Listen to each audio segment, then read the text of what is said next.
Humans typically understand concepts in terms of how they differ from the norm. For example, one might characterize the city of Amsterdam as a city of trams, snack places, and marijuana dispensaries. These are uniquely defining features of Amsterdam. Another example would be to contrast the American with the French food culture.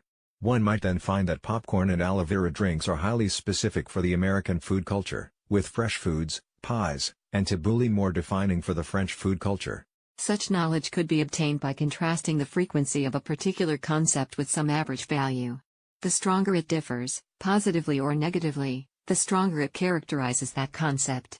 In this way, one obtains a set of unique contrastive concepts. Your concepts are very redundant. You do not take into account my knowledge.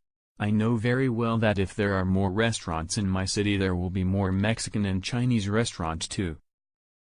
Give me some really interesting information. Okay, it's true that concepts are usually organized as a hierarchy.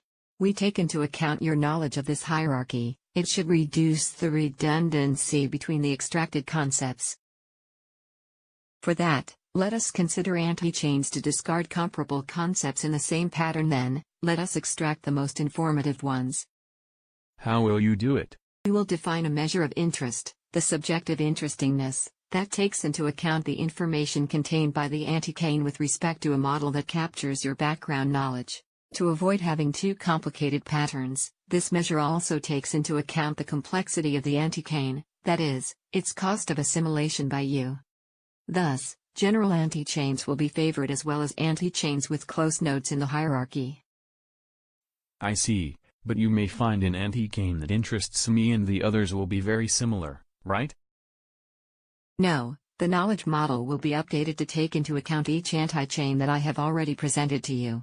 So the new antichains will be new for you too. And does your method also make coffee?